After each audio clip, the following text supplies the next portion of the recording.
Welcome to Horticulture, where a group of extension professionals and plant people talk about the business, production, and joy of planting seeds and helping them grow. Join us as we explore the culture of horticulture. What's up? We're here today. We're here and we're hungry. That's where we are. That's correct. Thinking about food. I mean, that's every week, we should be honest with you, but it is, Thanksgiving is upon us. So we're here and we're hungry. Yeah. Anybody have a favorite Thanksgiving food? Is it about the main dishes or the sides? It's about gravy. Okay. Gravy. What you put gravy on and how much gravy is left. You can put gravy on the main, which is typically sometimes the meats, ham or turkey, or you can put it on the side. So it's a very versatile slathering of a food product. I think you put it on everything. Probably even like sweet things like Pumpkin dessert. pie? Usually if gravy goes over my plate, it goes over everything. I don't discriminate really when I put gravy onto things on my plate. It usually just kind of blends with everything. But I do keep aside the deviled eggs, folks. I am serious about my deviled eggs and the purity of them. So You do deviled eggs one of on my Thanksgiving? favorite foods. It's a Thanksgiving thing for sure for you? What's that, deviled eggs? Yeah. Oh, absolutely. Yeah. Usually it's, I've eaten like 8 to 10 before the actual Thanksgiving meal because, the plate gets passed around at the house. And so I snack It just upon keeps those. coming round. It does. It does. And there's usually a little contest. Yeah. Do you find if you mess with the eggs, you get the horns?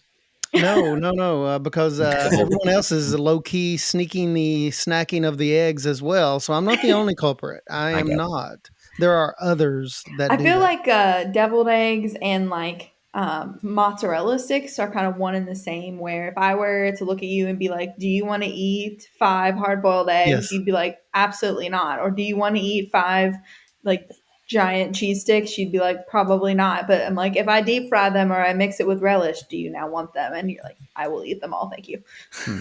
All the things. If you add mayonnaise to it, then I will eat way more of the eggs. Yeah. It makes it go down easier. If there are Fried more cheese, calories, then I will eat a added. lot of it. Fat is a Precisely. flavor carrier. I've said it before. I can eat a disturbing amount of hard-boiled eggs. I do like love some hard-boiled eggs. Salted, I think I just love salt. So if there's a way, if you Yeah, it's just like a add, salt delivery mechanism. yeah, pretty much. Yeah. Do you all Like on the tomatoes. deviled eggs? Do you cut them long ways or short ways? What kind of question is that? Oh my gosh. Have you Yeah, ever I seen think deviled short eggs ways short are ways? all horizontal. Horizontal, one way. What does horizontal mean? Laying on its He side. means long ways. Long Long way. Long ways. I had to, Yeah. I had to rethink Who that. does this short way? Although, It's like they some have a- barbarian stuff. Right? Like, My family used to do them short ways. Really? Well, like, That how do you get them to explains stand a up? I lot. feel like there'd be a lot of wobbling around. what do you do Yeah. with the top half? Like, Well, throw it away? What? Make little I don't know. Rome What to hats tell out you. of that. I just the way we did it. I guess it's because all the molds are designed for the eggs to lay upon their side. Most of the ones that Right. we have, the Yeah, Fiesta you square get molds that 2 we have. equivalent pieces. Yes. Brett's like, they never made it like that far. We ate them all. Yeah, you would just turn the yolk into the thing and put it in like a piping bag, and then shoot the white and just chase with the little pop of yolky mayonnaise mix. We're not even going to get to things like turkey and ham at this rate. We're just not. I guess I- it's like about the sides then, right? It is. Yeah. For me, it is. It's about the stuffing and the homemade mac and cheese, big pounds of that. Just As all of someone those things. who pretty much can only eat poultry now, the turkey is just so like everyday to me. Like I have to. It's like all I can eat anymore. So I would much rather have the Every day sides. is tryptophan naps. And Every day. Nobody's even talking about the cranberry sauce. It's shaped like a Oh yeah. tin Are can. you? Are you? I'm a cranberry man. Oh, are you? Good what, deal. Good What deal. kind of cranberry sauce are you though? Me, I would Like, say are you- I prefer. Well, this is gonna make me sound bougie, but I prefer like fresh made cranberry. You heat it up Okay. in some orange juice and with some orange and some spices, and it pops and gels and does all the things that they do. Okay. But I did recently hear about from one of our colleagues and friends, friend of the show, Emily. Emily Shout out said- Emily. her family, one of the things that they do is this, I think it's called pistachio salad. whoa. also sometimes referred to as, I think, as Watergate salad. I think I've heard of that. Yeah. There's a It's story like there. I'm not for it's sure like what a it is. yeah, Watergate. I am not a side dish, or I am not a dessert. As it creeps into your refrigerator at midnight. Yeah, it's like, flashlights in the fridge. Yes. Yes. But it's like this green, kind of creamy pistachio pudding and some other things mixed into it. It's like I would call it a semi-sweet. It's not like American dessert sweet, but it's not, salty or savory either. And I think I was trying to clarify what she meant. And it's something like along the lines of like ambrosia, kind of. Okay, If you've ever had that before. But I think a little bit creamier, a little bit floofier, puffier. But yeah, it made me want to like make some this year and try it out with our family. That was one thing I think when I was debating like intro questions when we started this. I thought, what is your current like food obsession? Like I don't know if you all get like in modes where you just every day you eat this one thing and then you kind of forget about it and then deviled eggs. Maybe it's deviled eggs. Short way cut Mine right now eggs. is instant pistachio pudding. Gravy sandwiches. I can't stop. Pistachio pudding. Yeah, instant pistachio pudding because sounds like a TikTok thing. It's so good. I mean, you all didn't have like instant pudding growing up? Sure. I don't know. It's wonderful. Ray, did they have that in the early 1800s? They did. We had in Florida, we just had like the cup of pudding and we ate it with our fingers. Really fast. Yeah. No, if you wanted a good pudding, it was a 3-month ordeal. It took a little while longer. Instant. Well, yeah. I mean, you didn't have fridges in the early 1800s. No, we had ice boxes with a big chunk of ice in the top. They were called water Your closets. granny probably did actually have that. She did. She did I'm indeed. now imagining Ray. Did you all ever watch the show or movie Highlander? Yes. Oh, yes. There can be only one. Where they would like have episodes where the Highlander would be like in radically different periods of time because he was immortal. I'm imagining Ray in that type of context. Like he's like Middle Ages. He's exactly the same as he is now, except he has like long hair that's like braided and like a powdered wig of some kind. Absolutely. The trick is if you are the only one left in your time period, keep it quiet. Keep it quiet. Don't go around swinging your sword. Impressive sword collection on the wall there behind you, Ray. Yeah, there is. There's battle axes. And antiquities. Yeah. Various and sundry antiquities. It's your electric personality. Yeah. Well, anyways, what are we here to talk about today? Gravy? Oh, I had only prepared. Gravy and eggs. Everyone's like, all deviled eggs. Oh, a whole episode on how to grow cucumbers for the relish that goes in your deviled eggs. We could do one on that. But that's not this week's episode, which is event and educational program season, specifically within the Cooperative Extension Service. We do educational programs and events and are associated with other outside events all during the year, but particularly more so, it seems like in the wintertime, because as people, this specific podcast, the people that are on this podcast, we're sort of plant people. And so there's this seasonality to the activities that we involve ourselves with, and therefore the producers that we work with and the homeowners and the individuals tend to be somewhat seasonal. And it just seems like that we have bigger attendance to certain types of event in the wintertime. So I guess saying all of that, wintertime's a time where there's lots of programs and lots of things to choose from. Yeah. November through March is why I do extension, and it's also why I think about quitting extension every year. It's so busy. It is very busy. It's busy in such a different way, like yes, it is. It's like summer, in extension we're doing stuff and with people all the time, but it's just such a different way of living. Well, we all come inside and the days get shorter instead of being outside all the time doing field diagnostic work. We're learning all the stuff we need for the summer. And it is a great time to improve your skills. I mean, what else are you going to do in the long days of winter? I know there's always something to do depending on your life situation, but lots to choose from as far as educational programs, conferences, and other events in the wintertime. Lots to choose from. Does anybody have a favorite event that you either teach at or go to improve your own skills? You guys? I'm teaching at one. And Which one? Like the first one of 2024, which is the Kentucky Fruit and Vegetable Conference. And an amazing event. Not to be confused, there is also cut flower track. This is the second year for the full cut flower track. I'm very proud of it. So obviously that's what I'm involved with.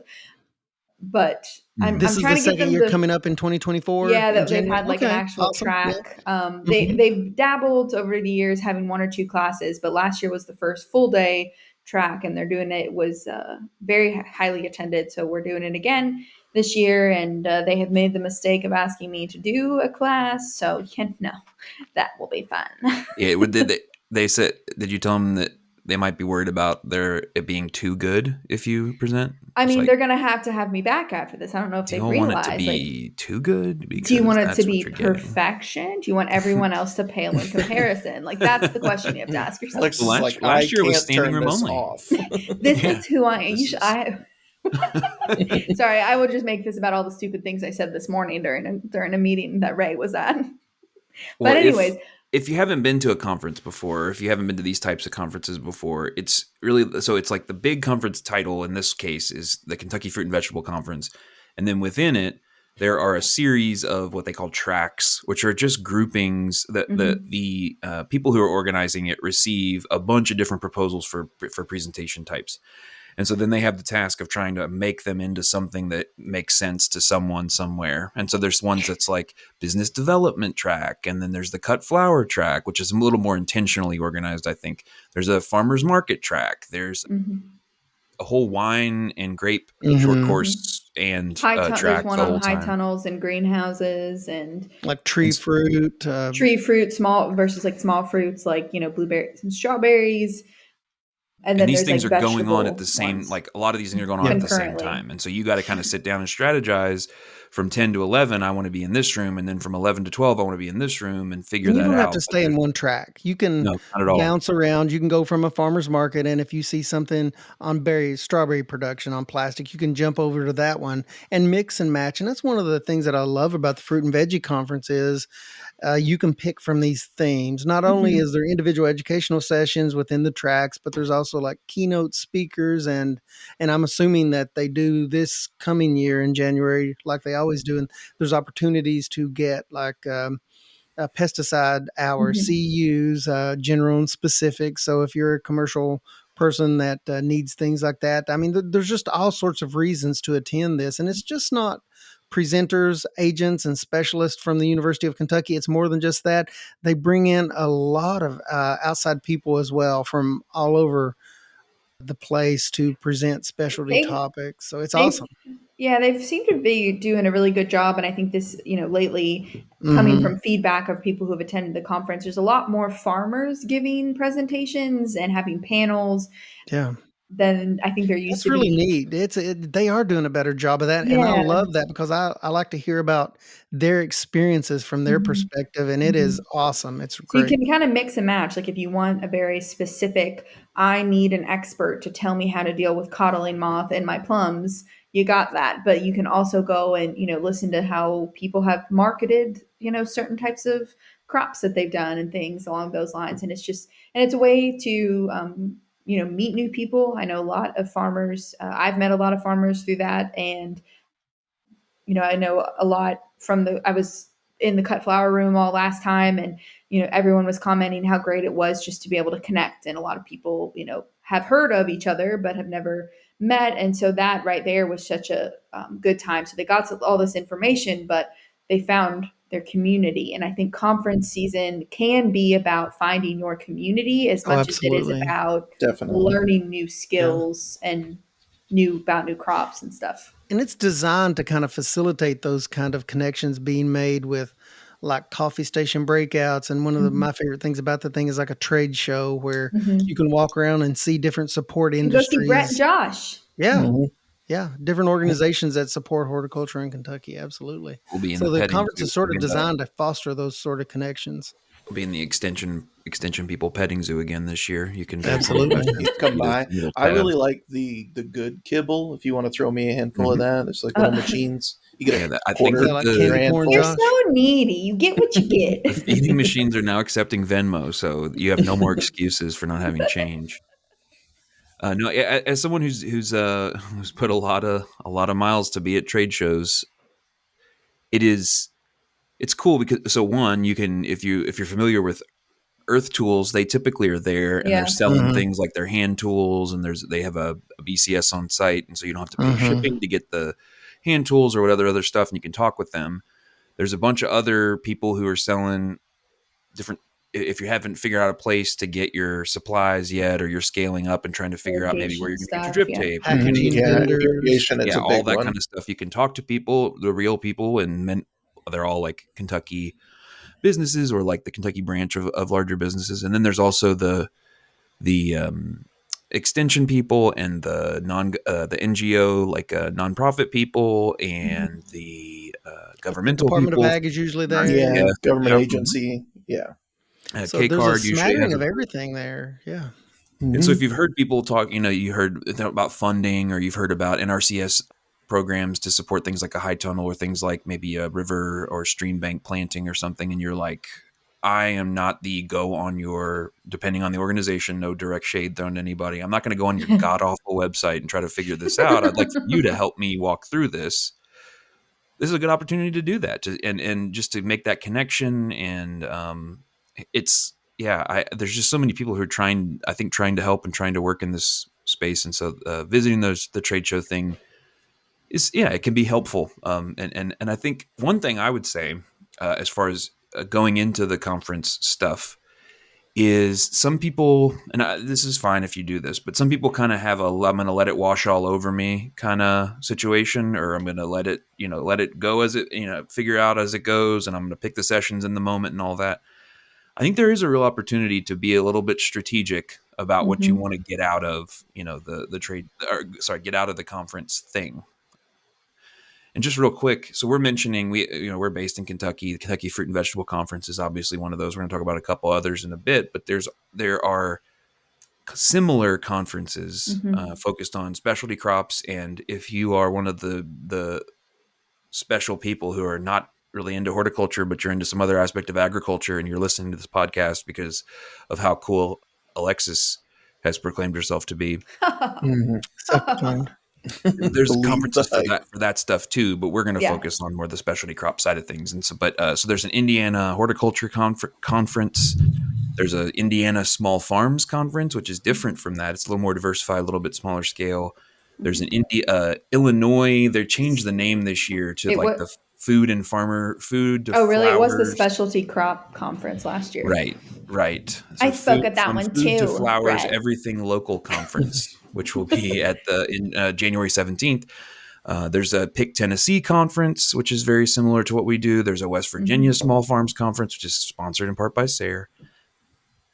And so basically wherever you are, there is a conference, and it's probably happening in the months of January or February, typically. Now's the time to, take a look, and they've posted their agenda. And if they've done a good job in putting the conference together, then you should be compelled to do that, to go and attend and register and all that kind of stuff. But I do think, I understand time is valuable, and, not everybody's super excited to go hang out with a bunch of people ever, or maybe still post-COVID or whatever, but it can be a really useful thing if you're strategic about it, and you kind of see some things on the agenda that look like they might be of interest to you.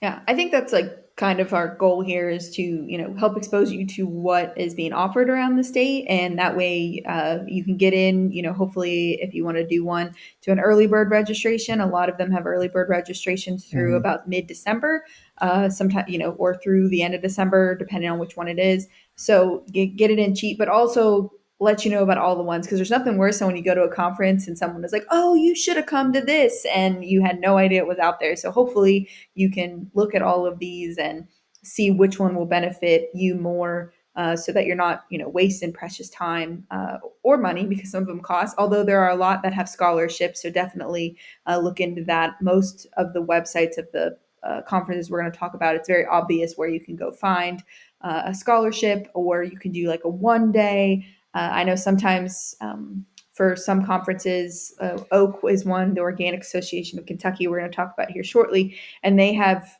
some tracks that are more organic livestock based. And so if you're solidly a plant person, you may be able to get away with a one-day registration or something like that, if that fits you better. So just be open to it. And there's a lot going on. And I think the at least the conferences that we know about and work with are they're trying to get people out there however they can. So if that means that, they need to put some scholarships out there, they're happy to do that so that you get that good information. I think most of these conferences, don't they offer partial registration? A lot of these are 2 and 3 day that's what I was saying, that like conferences or 1 day more. registration. Yeah. And you guys have the info in front of you. Seems like we started out by talking about the Kentucky Fruit and Vegetable Conference, which is the biggest conference of its type in Kentucky. That is that January 2 and 4? It's 2 through the pre-conference is the second, but overall the conference is 3rd and 4th.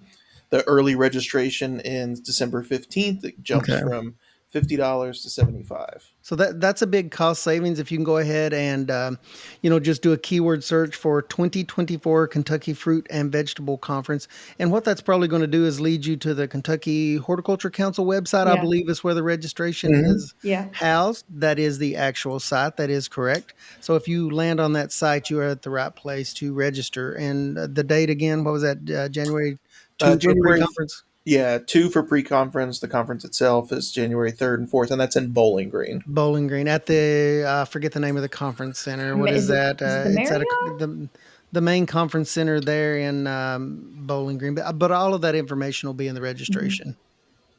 Yeah. So Sloan Convention Center. Sloan Convention Center. Thank you. Yeah. And that's on Central Time Zone, so don't forget that. Correct. Please make a note of that. That could affect your travel times. Yeah. Well, and hopefully that just means you'll get there an hour early.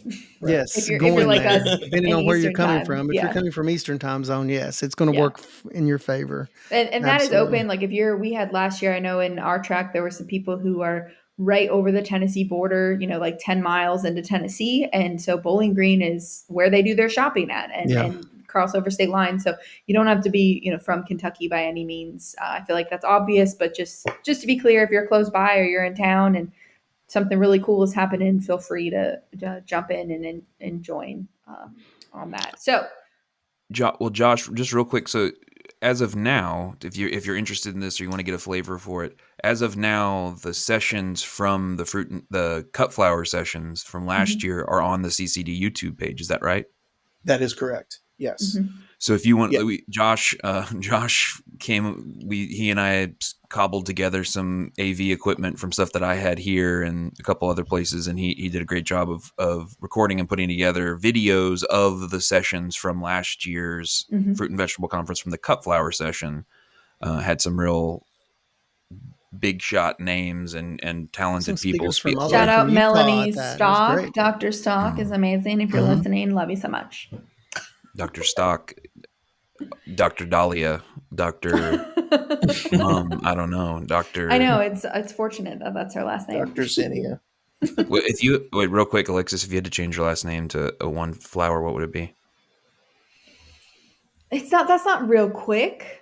Edible garlic. Too late. Is there any other kind? Your name's now Alexis Dandelion. I was thinking Alexis Allium has like a kind of a nice ring to it. Alexis Allium. What are you, the Disney movie holes? What is this? What? It's not like a fungal disease. Oh God! I got Alexis. There's a cream. I want to invade your thoughts. Mind mushroom. I want you to think about plants all the time. Ray, or somebody save us. Get us back on.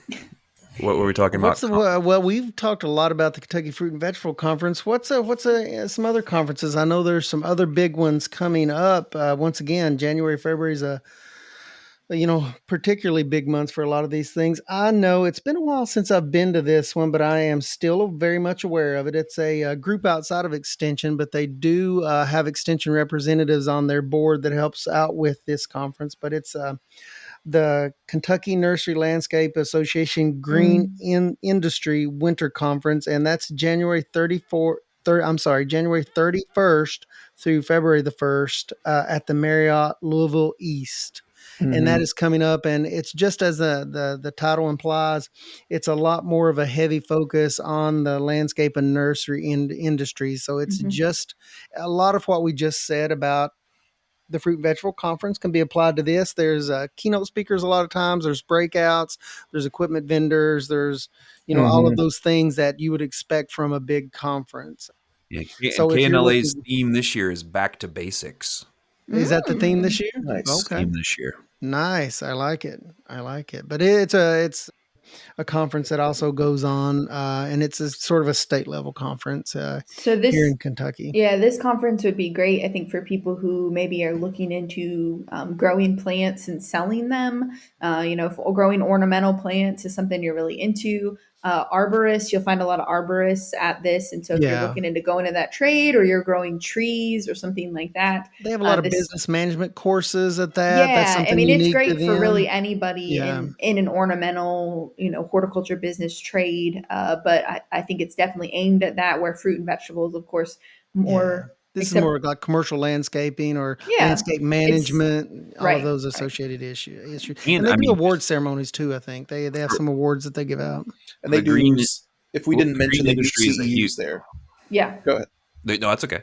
The green industry is a huge part of the majority of the horticultural economy in Kentucky is the green industry. Oh, yeah. So it's an important thing. There's a lot of bigger players, and the technical assistance is a little different, so it's not necessarily as much of a focus for some parts of extension, but it's a huge part of what we do. I haven't looked at the agenda really closely this year, but besides the speakers and workshops, in the past they've even had like demonstrations and pre-tours. They do. I'm assuming they may have some related events like that. So if you've never been to that, it's a good one if you kind of work in the associated field of nursery and landscape. Whether or not you own a business, it would be worth your time to check that out in Louisville at the end of January, beginning of February. I've been to that many times, and one of my favorite kind of tracks that they put on frequently. It might not be this year, but it's more often than not they have it. They have someone come from Kentucky State Police and sort of do an evaluation and talk about the correct and incorrect ways to hook up trailers and tie things down commercial vehicles, because they definitely talk about how when you have that commercial vehicle license, you are much more likely to be stopped and to make sure that everything you're doing is correct, because they tow so much weight, etc. But it's super informative. I mean, a lot of great stuff comes out of that conference. When I I could have used some of that feedback when we transported our sectional couch from Costco in our tiny truck. Annie was white knuckling it the whole way, and she wasn't even driving. Well, I mean, that's the way. Did you know you should have attended the KNLA conference? That's the short, the little acronym for that. But yeah, should have attended, Brett. Well, one of the key things with tie downs is if it's not a knot, tie a lot. Right? Oh, okay. If it's a bow, it's going to go. I mean, is that the other part of that?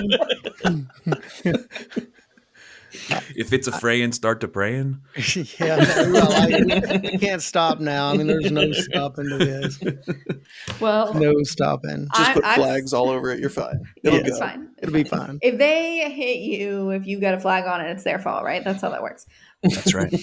So the other one that is really great, and I think all of us have been to it, is the Organic Association of Kentucky, OAK, as we call it, has a conference. It is January 25th through the 27th.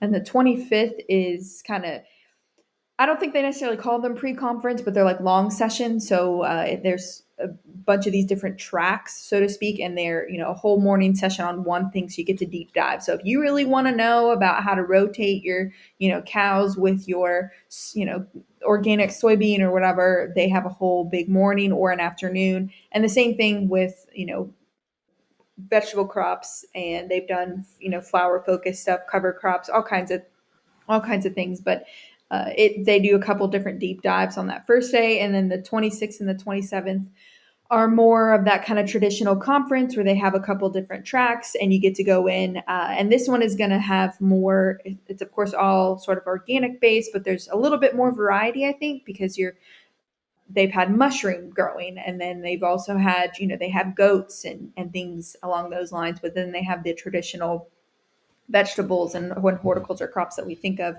And I think that I really like that conference even as a non-organic grower, because it's all based on good horticulture practices. So you're learning about good beneficial insects, you're learning about all these IPM strategies. And if you just, if you don't go organic, that's fine. Everything you learn there, in my opinion, is valuable towards what you're doing, because none of us are trying to spray pesticides. None of us are trying to do that, or at least most of us, because it costs us money, right, to do that in some way. So if we can figure out ways to manage without having to spray, I think is the ultimate goal. So I don't know. I feel like I had to say that because a lot of people are like, well, I'm not organic, so it doesn't work for me. But it's not. Yeah. It's all about best growing techniques. And it just happens that people who are certified, that's kind of their only option. And so yeah, I would say a lot of the folk, a good number of people who attend the Oak Conference are not certified organic. Are not. Right. But it is, and I think in general, obviously as an organization, they have an interest in promoting people converting to certified organic. Mm-hmm. But I think in their heart of hearts, one of the big reasons that they advocate for that is that for them, they see the opportunity in both the marketplace and in some of the sustainability concerns associated with organic, for our small producers to have better lives, to make more money, to reduce the amount they're spraying, to maybe enhance their health or what. So I think that's there's another conference that exists outside the traditional extension conference type that is really, really good. It's in Ohio. The ones that I've been to have been really, really good. It's called OEFFA, OEFFA, which is the Ohio Ecological Food and Farming Association. Nice. And they are, it's in a similar vein. I would say it includes things like certified naturally grown and all that kind of stuff, which is also included at Oak.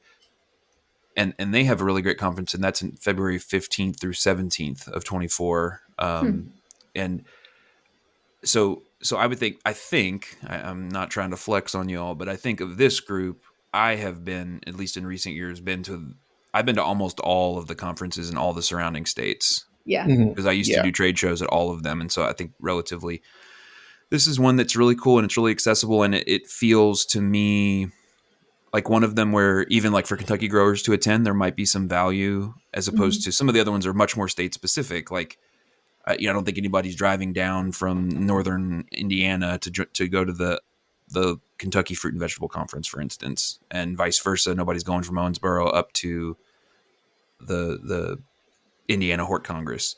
But the OFA is a little bit more of like a regional interest in ecological practices and that kind of stuff. It's a nice conference, and in a similar vein where it attracts all types of growers who are just interested in that, enhancing the sustainability, reducing the impact, reducing the usage of chemicals, reducing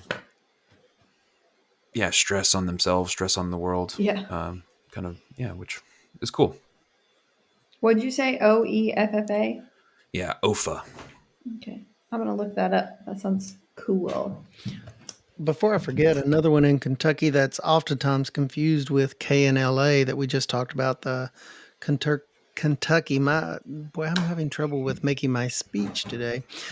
The Kentucky Nursery Landscape Association, but this one's a bit different. It's an extension sponsored event, the Kentucky Turf and Landscape Management Short Course.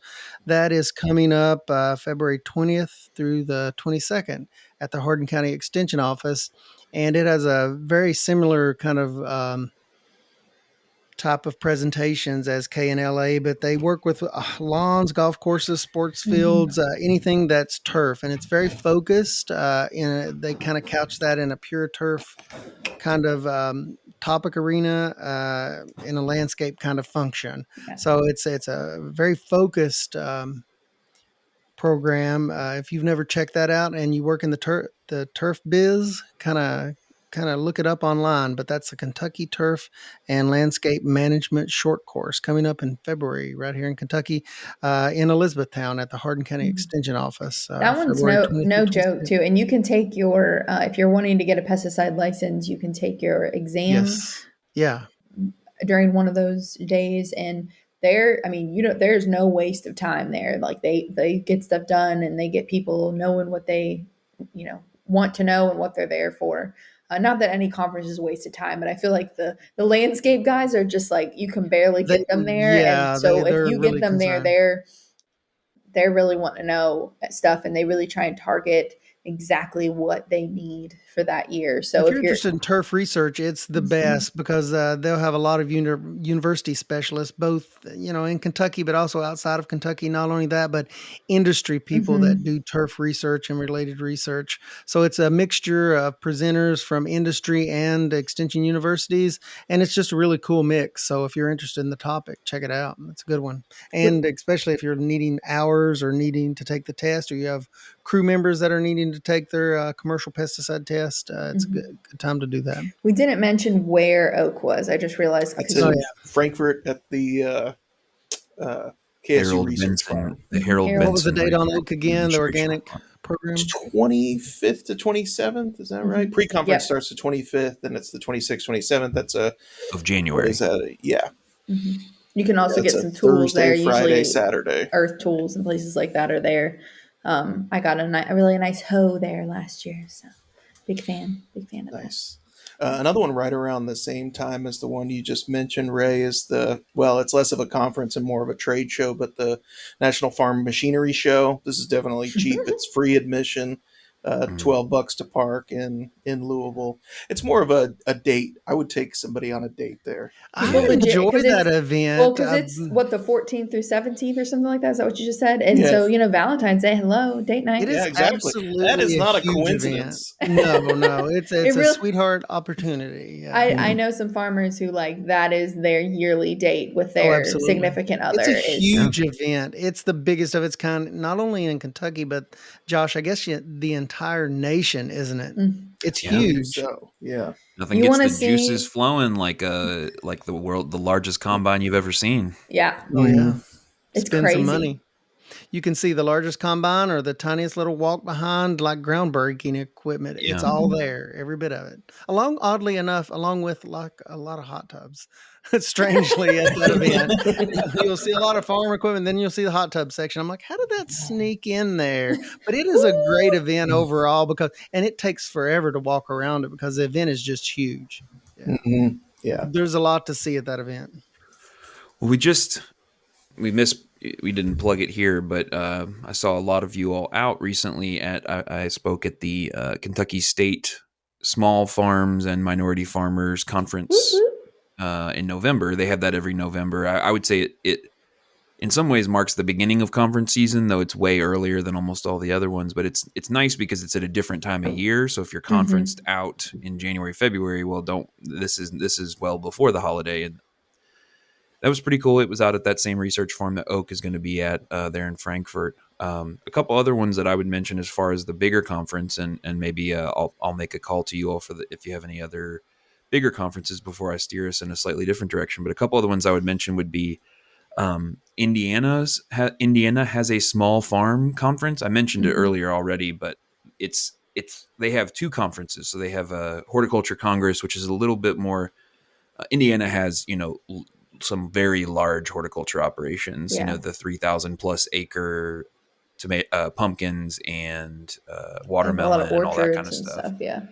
And so that's I think the small farm conference is kind of a little bit of a contrast to that. And that's February 9th or February 29th through March 1st of 2024 coming up. And I was actually at the Indiana Small Farms Conference when COVID popped off, and it was in Danville, Kentucky. And guess where the first case in our region of confirmed COVID was? Oh man, Danville, Indiana. It was the other one. And I stopped by to see my parents who are, not spring chickens on the way home. And I was like, oh no, I went from, I'm patient, maybe not patient 0, but patient typhoid 3. Brett. Patient 2.5. Yeah. And I was like, oh, that woman was coughing all over me in my booth. Oh no. I think it was just a regular cold or allergy. It's just a regular coughing on you. A lot of fear during that time. I remember that. It was a standard cough. But then there's also a West Virginia Small Farms Conference, which is kind of cool if you're in the eastern part of Kentucky or if you're in West Virginia. Yeah, they do some cool sessions that relate to small farms. They've been doing it for a number of years. It's partially sponsored through the SARE program, which is what I work with the SARE program in Kentucky. But I've been there a couple of times. I think it has traditionally been in Charleston. or at least That's where that's it where I've was been. when I went to it as well. I went 1 year, and there was a fascinating session on like setting up like maple syrup operations. Mm-hmm. Real cool. Yeah, they also do this really cool thing that they call it their Winter Blues Farmers Market.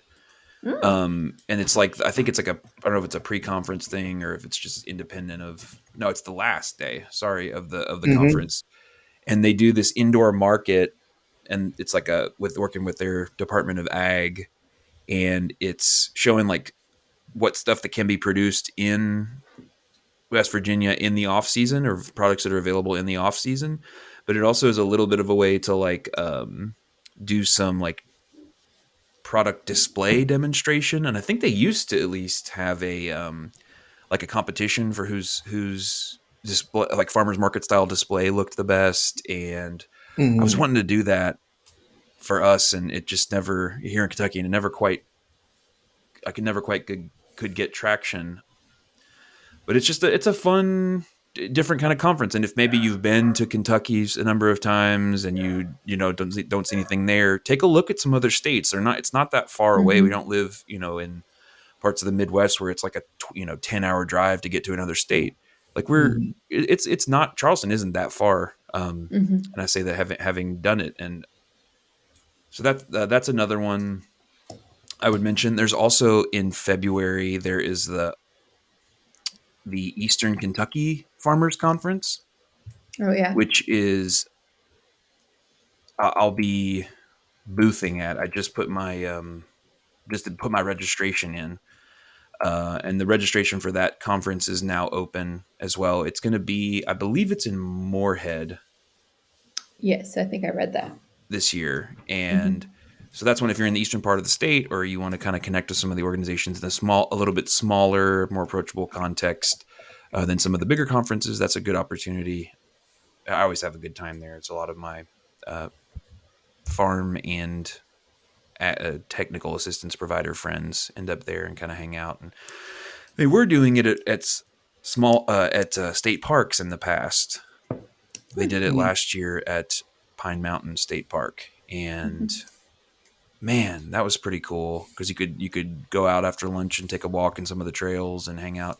But darn it, they were too good at their jobs, and they've got too many people coming, and so now they're going to have to go to a slightly bigger venue, which is pretty darn cool. But yeah, the registration for that is open now, and you would think I would know the dates like the back of my hand, considering I'm going to be there, but it's in late February every year. But so anybody else have any other like conferences? Because there's a second wrinkle to this that I want to bring up. I was looking for the Kentucky Maple School, but that one has already passed. In case you didn't know, if you've ever been Josh brought up maple syrup. We have a pretty big maple syrup thing through the Department of Forestry and Natural Resources at UK, and they do a Kentucky Maple School each year. But it looks like usually that's in November. So I'm sorry we missed that window for you, but keep an eye out on it. And it can be cool if that's something you're interested in. They do it over at somewhere at the research station over there. I've never been, but I know some people who have been and said it was really top notch, and they've done some great things. Different people who don't want to log or are looking for other opportunities.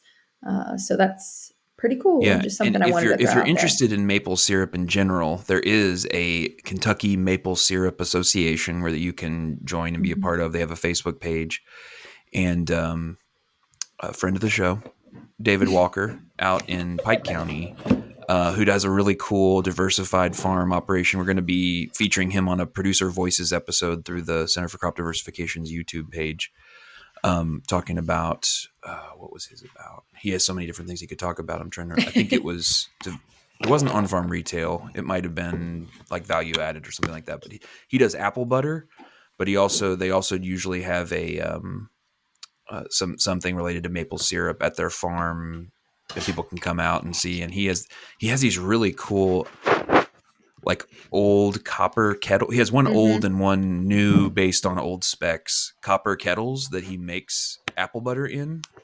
And like that's like a very traditional old school way. of making apple butter, and it's yeah. So that's another. The Maple Syrup Association does different sorts of events, kind of along the lines of what Alexis was just talking about.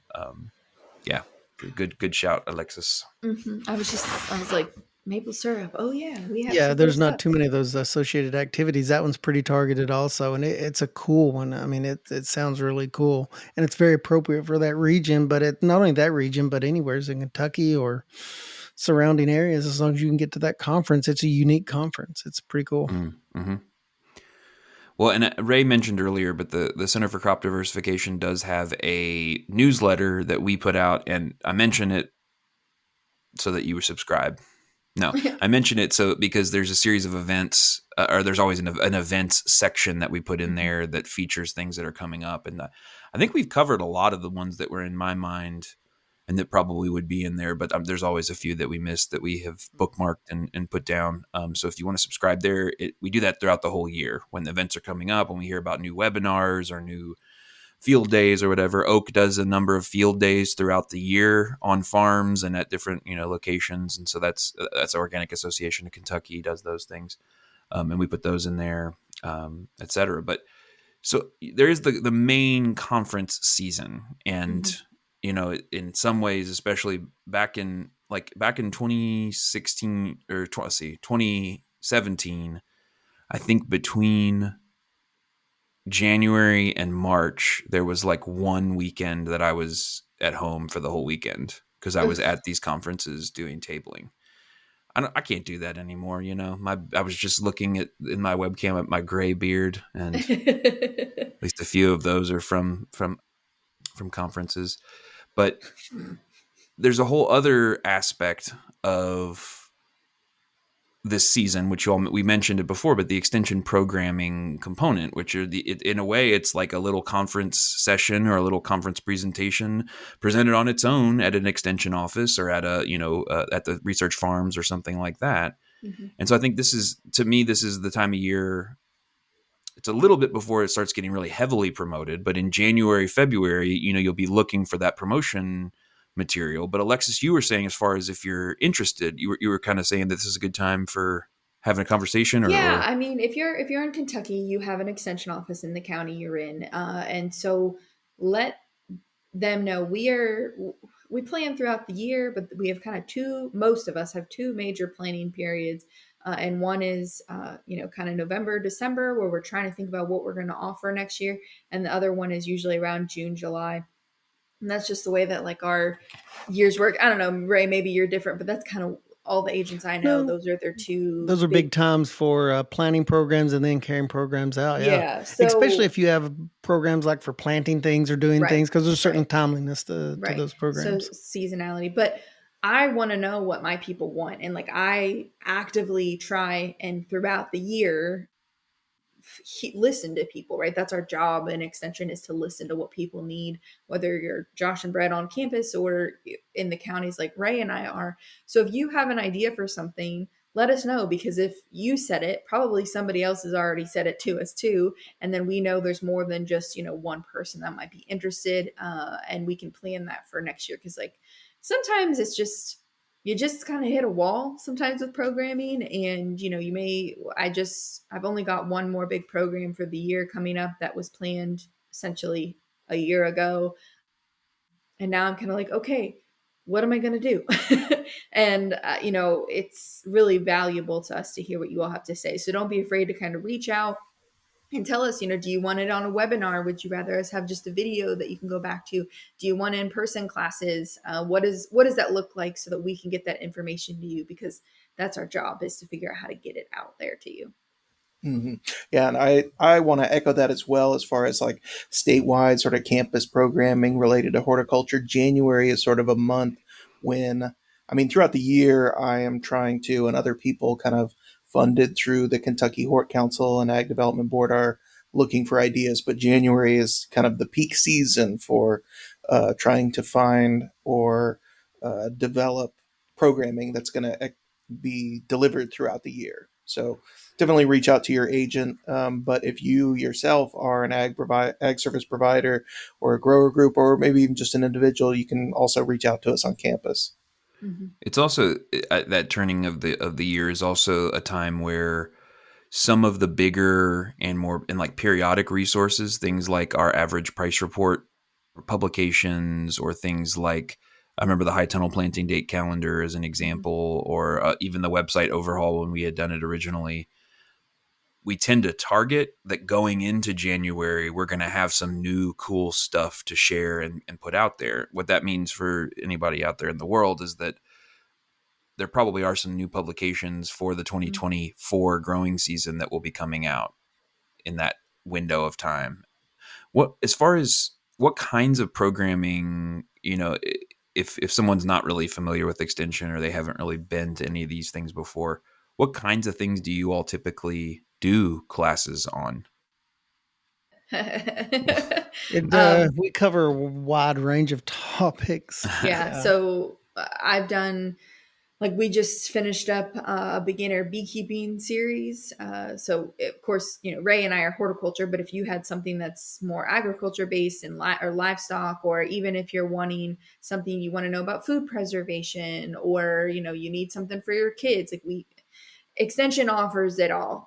So, FCS, they say that they're from birth to death, like that's their saying. Wow. And Plant World, we're like just kind of like, It's yeah, intense. I know, they're like the mafia. So there is on their really way out, nothing FCS that is in a body bag. There's really nothing Extension doesn't cover in some form or fashion. Now, it might be something that your office has not offered before, but it doesn't mean that they can't offer it, and can probably find you an expert to offer it if they don't know personally. But in the horticulture world, I mean, I'm sure there are classes that I can't think of a class that I wouldn't be willing to offer. Like, if you want to know about it, and there's some people in general who want to know about it, we'll do a class, we'll do a workshop, we'll do an on farm day, field day, if that's what, the people in my community And that's both for need. consumer classes, like a home tomato class, or we may do oftentimes do commercial classes. So we cover both. A lot of people have approached me and said, well, it's not really a commercial class, but I have an idea. Well, that's fine, because we do classes across both realms, both consumer and commercial. So it doesn't really matter. On that end of things, we kind of serve both audiences, in horticulture and agriculture. I know they do the same thing. As far the as line who they're the line between commercial and home is like, it's not real. Like, I mean, there are differences, but it's a spectrum, right? It's the delineation is sort of a sliding scale. Yeah, and I think sometimes people think that they're not at a scale that Extension can talk with them or whatever, and that's not really one tomato. That's fine. We can cover that. Oh yeah, I've got a guy who calls me, bless his heart. He will call me about the 10 radish plants that he's had and talk to me for 40 minutes, and that's my job. Doesn't matter. He always apologizes, and I'm like, Bob, it's my job. And like, that's what I do, and I love helping the people who are growing 10 acres of vegetables or strawberries or something like that. Like, there is no, if you pay taxes in the state of Kentucky, we will help you. And we will probably help you even if you don't pay taxes. Yeah. If you're cool, Yeah. Willie Nelson style. Yeah. Well, so I end up, as a campus person, I end up going out to offices and to other groups to give talks, or to do workshops and things. And yes, the content is cool, but exactly to what you all are saying, and we said this about the conference stuff as well. And I think, given that we are talking about the culture of horticulture here, I think one of the most beneficial things about doing this for me has just been those human connections and relationships. And sometimes people call it networking, and I don't think networking is inherently a bad word, but I think a handful of annoying people on LinkedIn have turned it into an annoying word. But really, to me, it's that relationship building thing where it's like, you become aware of what people need, or you become aware of what's out there and being offered, or you become aware that, oh, wow, those feelings and thoughts and reactions I was having to trying to be a producer or trying to be a gardener, other people feel that way too. And that's something that, or they have those same experiences. That is a really cool part of how in Kentucky, how small things are. Like, it's not a big state. Most of the farms are not very big. And in the horticulture world, it's not a huge industry with a whole ton of people. And so you can really get to know people and see them. Mm-hmm. And that is an aspect of the conference season, as taxing and tiring as it can be, that I really do enjoy and appreciate. And to Josh's point, like, as much as we're putting out and we're giving talks and we have publications during that time, we're really have our ears open wide, even wider than usual, to hear what people are having trouble with, or what people are interested in, or what they have not gotten support on. And so that I'm looking forward to doing that some more. You know, COVID was weird, and there was a lot of resistance, and I think or not resistance, hesitance to get back into these large group environments. And I think that I had that hesitance myself, but there is something kind of cool about spending time with people. I don't think it's a solution for everything. I don't think that a bad talk delivered in person is any better than a bad talk delivered over Zoom. But I think I don't know. I'm pretty optimistic, I think, about this next little period, and just being able to see people thus far this year. What do you all like most about it? I just like working with people, working with groups, and getting people of a like mindset around a theme, and just fleshing things out, and getting that two-way exchange going. Yeah, we may have some things to say as agents, but I love hearing from groups and what's going on, both the state and county level. I really enjoy that, but I kind of still love people overall, as working with folks for the most part. Ray just wants the tea. He wants to know all the gossip. I do. All the You have to be with the people to hear from the people. You got to go to the source. You got to go to the source. Your ear on the pavement or ground. I don't know, somewhere. Put your ear somewhere. But that's what I enjoy about it, is the people aspect of it. Yeah, I have to echo that. And I mean, COVID definitely was a weird time, but there's something special about this time of the year where it starts to get cold, and it's one of the times you can get those people who are always on the farm to actually leave. And then, I remember every year it's like you're reminded of these people who you have so much in common with, but they are geographically distanced from you, and they're also very busy, so you never get to see each other. Well, this is the time you get to see them and catch up and all that. That kind of like, I mean, I have historically used the word fellowship because it kind of feels more that way than the networking or whatever, but just catching up. Like token as well. Yeah. Right. That's a beta mindset, Josh. I know. Networking for alphas. I got to look at myself. That's right. I got to look in the mirror. It's got to, I've accepted who I am. Good for you. Good for you. Well, cool. Well, I think, I hope that if you weren't aware of conferences before that exist around here that might give you some opportunities, you might think about it. And if you're, if you're a home gardener, or you're just dipping your toe into this type of stuff, it might be that a full-on conference isn't for you, but the local, how to take better care of your house plants, or the taking care of your tomato plants this year, or an introduction to integrated pest management is a really useful course that might be available from your local extension office. Of course, soil testing is always something that you can do with that to prepare and interact with those offices. And while you're in there, ask them about their classes that are coming up, or follow them on the social media, Facebook. You can go on their website and see what they have coming up, or just give them a call and see. But I hope that, as we move into this cold season and you're taking time to rest and take care of yourself and just hide in the darkness, it's mostly been what I've been doing so far. Mm-hmm.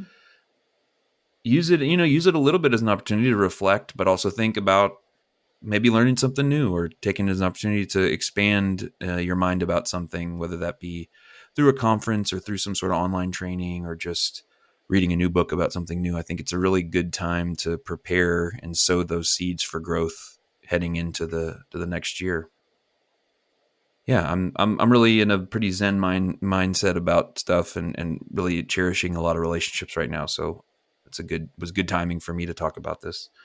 Go meet your tribe. Go build your tribe out there. Like, if you are going, I've been that person who goes to a conference and like literally knows does not know a single soul there, and it can be kind of intimidating. Walk up to a speaker or someone who has on some official gear and just be like, hey, I'm so-and-so, I'm located here in the state, and this is what I'm trying to do. They probably will hook you up with someone standing right there in that room and be like, oh, you should meet so-and-so. Yes. And you can really get to meet your tribe. And that can be a little bit intimidating if you're a little bit more introverted and, you've just gotten a lot of that stuff. But I know it's weird to be the person you don't know and you see everybody talking to each other, but those people are there. They've been where you are. Go up and talk to them. They would love to talk to you, most of them, unless it's, me. I'm just kidding. I would love to talk to you. but go up and talk to people and find your tribe. Sometimes that happens at conferences, and that can be really valuable.